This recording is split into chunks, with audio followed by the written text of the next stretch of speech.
তুই কেমন আছিস? প্লেফিল ফিজিক্সিয়ান স্যার। আজকে আমি একটা মোটরটা দেখাচ্ছি। এখন আমার একটা দুটো টপিক বাকি, এটা আমি এক্সট্রা হিসাবে দেখাচ্ছি মোটরটা।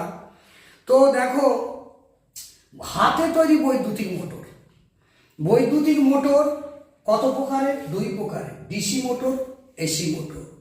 আমি একটা ডিসি মোটরের চিত্র এঁকে রেখেছি। এই প্রসঙ্গে আমি একটা জিনিস বলি। আগে আমি একটা মডেল দেখিয়েছিলাম, দেখো এই যে এই মডেলটা ফ্যারাডেজ লয়ের প্রুফ হিসাবে বলেছিলাম, যেখানে ম্যাগনেট, দেখো আমি এখন ম্যাগনেটটাকে ফিক্স রাখলাম, দিয়ে এটাকে নড়াচ্ছি কয়েল, তাতেও কিন্তু কারেন্ট ইএমএফ তৈরি হচ্ছে, মানে গ্যালোমিটার কাটা নড়ছে। এটা ছিল এই প্রিন্সিপালটা ফ্যারাডেজ লয়ের উপর, যে ম্যাগনেট বা কয়েলের মধ্যে রিলেটিভ মোশন যদি থাকে, তাহলে সেখানে ইএমএফ তৈরি হবে, ভোল্টেজ তৈরি হবে, তার মানে কারেন্ট ফ্লো হবে। এটা গেল ডায়নামো রুলের ব্যাপার।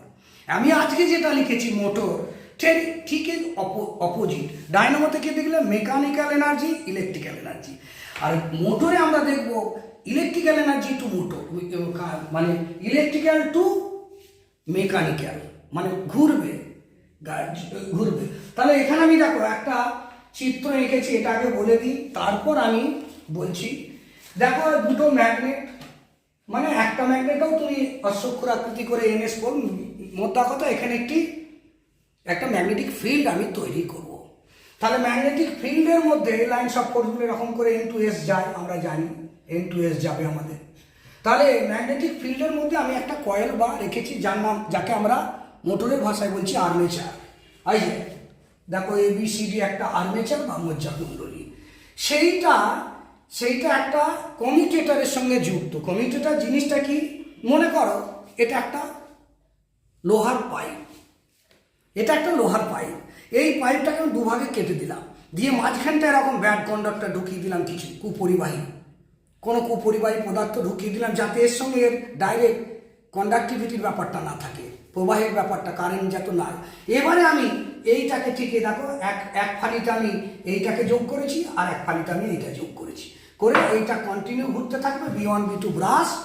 এবার আমি এখানে ব্যাটারি দিচ্ছি, রিওস্ট্যাট একটা RH। এই রিওস্ট্যাটটা মানে ব্যাটারিটা ভোল্টেজটাকে বাড়া কমা করতে পারবো। সুইচটা এখানে অন করেই রেখেছি, দেয়া আছে, দেখো কারেন্ট ফ্লো হচ্ছে এইদিকে।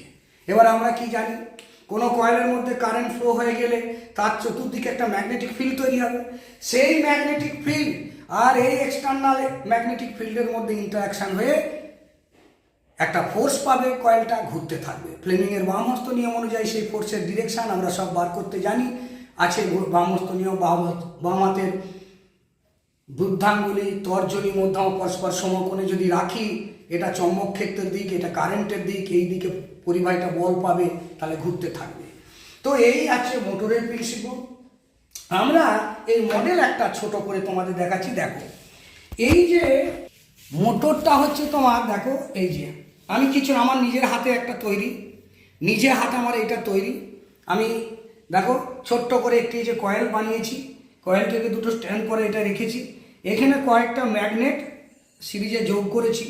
ম্যাগনেটটা এখানে ম্যাগনেটিক ফিল্ড তৈরি হচ্ছে। দেখো এটা N পোল, এনটা আমি যদি এই যে দেখো এনটা যদি এখানে দিয়ে দেখো রিপেল করছে, বিকর্ষণ করছে, অর্থাৎ তার মানে কি এদিকে আছে N, তাহলে এইটা N আর নিচে S। ম্যাগনেটিক ফিল্ড কিন্তু এই উপর দিয়ে। এবার দেখো আমি একটা জিনিস বলছি, আমি এখানে একটা ভোল্টেজ সাপ্লাই দিয়েছি, কত ভোল্টেজ রেখেছি? 4.5 ভোল্ট, একদম হাতে তৈরি প্লেন। দেখো কারেন্ট আমি দেব, কারেন্ট দিলাম 4.5 ভোল্টে। দেখো ডিসকানেক্ট কোথায়,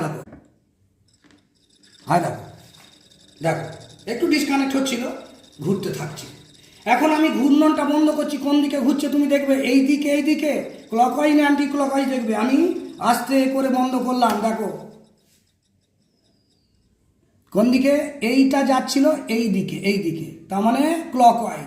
এখন আমি বাম হস্ত যদি রাখি, দেখো এই যে ব্যাটারি পজিটিভ থেকে হলদে তারটা ঢুকছে, মানে কারেন্ট এই দিকে যাচ্ছে। আমি মধ্যমাকে আমি এইভাবে রাখলাম, তর্জনী দেখো উপর দিয়ে বলেছি N পোল, উপর দিয়ে মধ্যমাকে এইভাবে রাখলাম, দেখো পরিবাহীটা এই দিকে বল পাচ্ছে, তাই এরম ঘুরছে। দেখো আবার দেখাচ্ছি, বাম হস্তের বৃদ্ধাঙ্গুলি, মধ্যমা, তর্জনী, মধ্যমা কি করবে, তর্জনী চৌম্বক ক্ষেত্রের দিক, এই যে এই দিকটা বলেছি এন পোল মানে উপর দিয়ে চৌম্বক ক্ষেত্রের দিক, কারেন্ট যাচ্ছে এই যে হলদের তার থেকে এই দিকে কারেন্ট মধ্যমা, তাহলে এ ফোর্স পাচ্ছে এই দিকে। অতএব এই রকম করে দেখো এইভাবে ঘুরছে। আরেকবার দিয়ে দেখাচ্ছি, দাঁড়াও, দেখো এক্ষুনি শুরু হবে, দেখো ঘূর্ণনটা, দেখো সুন্দর ঘুরছে।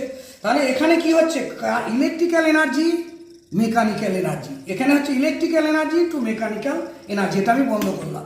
এবারে এই দেখো আমি কয়েকটা জিনিস, এটা আমার একটা মডেল, দেখো এটা একটা এনভায়রনমেন্টাল মডেল, এর আরও দুটো পার্ট আছে, সেটা পরে আমি ডিসক্লোজ করব, পরে এই জিনিসটা আমরা দেখবো। এখানে আমি সোলার সেল ইত্যাদি দিয়ে ম্যাগনেট, আমি ওটা দেখাতে চাচ্ছি না, আমি আজকে একটা জিনিস দেখাচ্ছি। দেখো যেটা হচ্ছে, একটু অন্ধকার করে দিলাম, এইখানে দেখো ঠিক ডাইনামোর মোটরের উল্টো আমি এইটাকে ঘোরাবো, অর্থাৎ উইন্ড মিলে যেটা হয়, এখানে দেখো এলইডি বাল্ব একটা কানেক্ট করা আছে, এই দেখো এলইডি বাল্বটা তার দিয়ে কানেক্ট করা আছে, এই যে দুটো তার, দেখো আমি এটাকে ফোঁ দিচ্ছি, এলইডি বাল্ব জ্বলবে।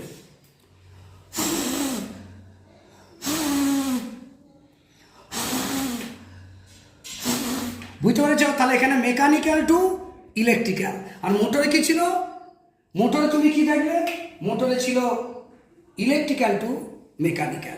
এবার তুমি এখানে এসো, দেখো আমি এই জিনিসটা বলছি যে এখানে আমি এই মোটরটার কয়েকটা মাধ্যমিক লেভেলে যে বা উচ্চ মাধ্যমিকের টাইপের যে কোশ্চেনগুলো থাকে, তাহলে এনএস হচ্ছে ফিল্ড ম্যাগনেট, তাহলে দেখো এই যে এনএস হচ্ছে ফিল্ড ম্যাগনেট, ক্ষেত্র চুম্বক field magnet, C1 C2 commutator কি করে, এই ডিরেকশনটা, কারেন্টের ডিরেকশনটা চেঞ্জ করে। আর B1 হচ্ছে ব্রাশ, এই দুটো ঠেকেই থাকে সবসময়, মোটর জেনারেটরে থাকে, এই দুটো ক্ষয়ে গেলে আবার পাল্টে দিতে হয়। আর ABCD হচ্ছে আর্মেচার বা কয়েল। এই পার্টগুলোর মধ্যে আমি দেখবো যে মোটরের শক্তি বা ঘূর্ণন বেগ বৃদ্ধি করা মানে মোটরের শক্তি বাড়ানো, কিন্তু আমি যত দ্রুত ঘোরাতে পারবো তত লোড তুলতে পারবো। অর্থাৎ ঘূর্ণন বেগ কীভাবে বৃদ্ধি করব না, আর্মেচারের পাক সংখ্যা বাড়িয়ে, আমি দেখলে ওখানে কয়েকটা পাকের তৈরি করেছি, এই পাকটা যত বাড়াবো, তবে একটা নির্দিষ্ট লিমিট আছে, রেজিস্ট্যান্সের ব্যাপার আছে, আরও কন্ডিশন, তাহলে যত বাড়াবো তত পাক সংখ্যা বাড়বে, এই তত বৈদ্যুতিক মোটরের শক্তি বাড়বে, প্রবাহ মাত্রা কারেন্ট বেশি পাঠালে বাড়বে, ক্ষেত্র চুম্বকের যদি আমি ফিল্ড ম্যাগনেট পাল্টে দিই তাহলে সেটাও বাড়বে। আচ্ছা, বার্লো চক্র ঠিক ওই মোটরের প্রিন্সিপালে কাজ করে, এখানে খুলে খালে অত আমার দেখানোর সময় হচ্ছে না। তুমি যদি ওই কারেন্টের ডিরেকশন দুটো খুলে চেঞ্জ করে দাও, দেখো উল্টো দিকে কয়েলটা ঘুরছে, চুম্বকটা পাল্টে দাও উল্টো দিকে, এবার পরিষ্কার প্র্যাকটিক্যাল তোমাদের দেখালাম। এবারে দেখো আরেকটি জিনিস আমি বলে দিচ্ছি, এসি মোটর, এই এসি মোটরের ক্ষেত্রে শুধু কমিউটেটর এইটার পরিবর্তে একটি স্লিপ রিং দেওয়া থাকে, সেক্ষেত্রে কি হয় দেখো, এসি এই যে প্লাস মাইনাস ঘন ঘন চেঞ্জ হতে থাকে।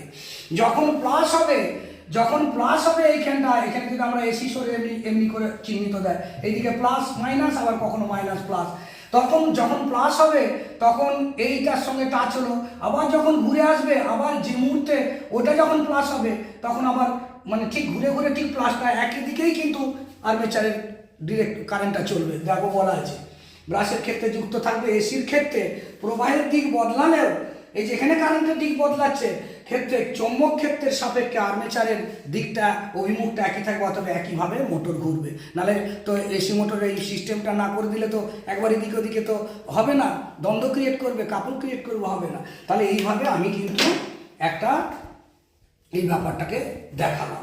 তোমরা মোটামুটি মোটরের একটা কনসেপ্ট, তার সঙ্গে ডাইনামো প্রিন্সিপাল, ফ্যারাডেজ ল, তিনটে যে দেখালাম, একটু ভাববে, দেখবে সুন্দর বুঝে যাবে।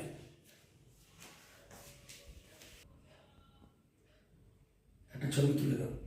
আচ্ছা, ওটা